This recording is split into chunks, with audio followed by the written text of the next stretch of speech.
Alternative station, CD 102.5 at 7:49 now. Still a lounge tip to come this hour. First of the day, worth 40 points in the lounge at CD1025.com. Right now loading your weekly look at the big video game releases. All brought to you by Comic Town, your source for comic books and more. And this Saturday, it is free comic book day.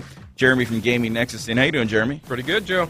We've got a few to talk about. Let's get in. Yep, there's a few. First up this week is Deadly Premonition, the director's cut. Now, this is exclusive to the PS3, and it's a remake of a cult classic horror game from a couple years ago. Okay.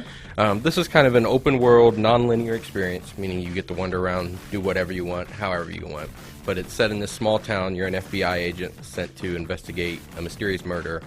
And while you're there, a bunch of other murders happen. Okay. So kind of goes into kind of a more occult, weird kind of direction, but it's psychological horror meant to scare you and spook you.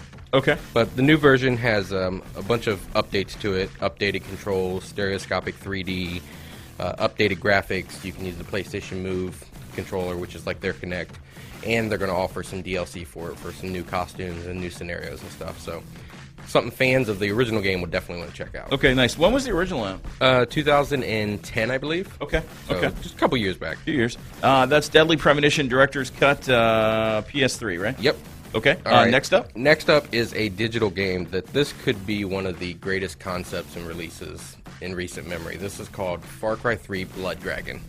Now, we talked about Far Cry 3 a couple months ago. Mm-hmm. Great game, psychological, first-person shooter. There used to be these things called total conversion mods on the PC market where people would take a game and completely just redo the graphics and make their own game out of it. That's what they did with this. Okay. But this is best described as an 80s VHS vision of the future. We're talking neon colors, robots, lasers. The trailer for it looked like it was straight out of a VHS film from the late 80s. It's the horrible future that if you think back to the late 80s, early 90s, how they depicted the future as being. Yes. That's what this game turns out to be. Okay. You know, robots, lasers, neon colors, everything. So, standalone title, digital, Xbox Live Arcade, PlayStation Network, and PC.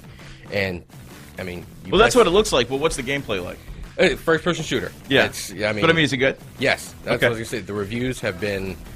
It's either people get it, and they absolutely love it, and then other people are like, this is the dumbest concept ever. Well, they don't get the concept. Right. They say, it plays great, but it's just a stupid concept. No, they're not getting it. Yeah. It's meant to be over the top and corny as can be, and it's just hilarious. Okay. And it's really good. Reviews have been through the roof on it. All right, that's Far Cry 3 Blood Dragon, Xbox 360, PS3, and PC on that. One more. Last up this week, and the big game this week, it belongs to Sony's Vita. It's called Soul Sacrifice. And this is kind of... Sounds like a Michael Bolton song.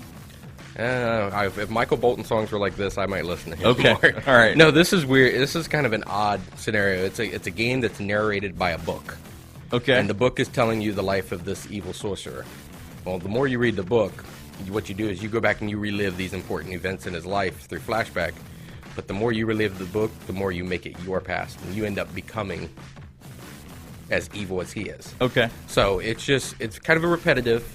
Basically, you just pick these different missions. Well, that doesn't sound good. Well, you go out and pick. It's in a good way. Okay. You basically, it's all about joining up with up to 3 friends, heading out into these fields and getting rid of all these monsters and these big events that he lived through.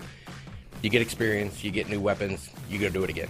Okay, gotcha. So it's just... You go do it again, but you're stronger that time. Yes. Okay. And you can eventually, you start from being a meager guy who can barely do anything to this all-powerful sorcerer, and you're going up to the big showdown against the guy whose history you're basically rewriting. Okay. But I reviewed it, loved it. It might be my favorite game of the year so far. Nice. I've easily pumped about 40 hours into it so far, and no sign of slowing down. So that's exclusive for the PlayStation Vita. Soul Sacrifice. Jeremy, people want more information on these games? They can check us out at GamingNexus.com. All right, thanks, sir.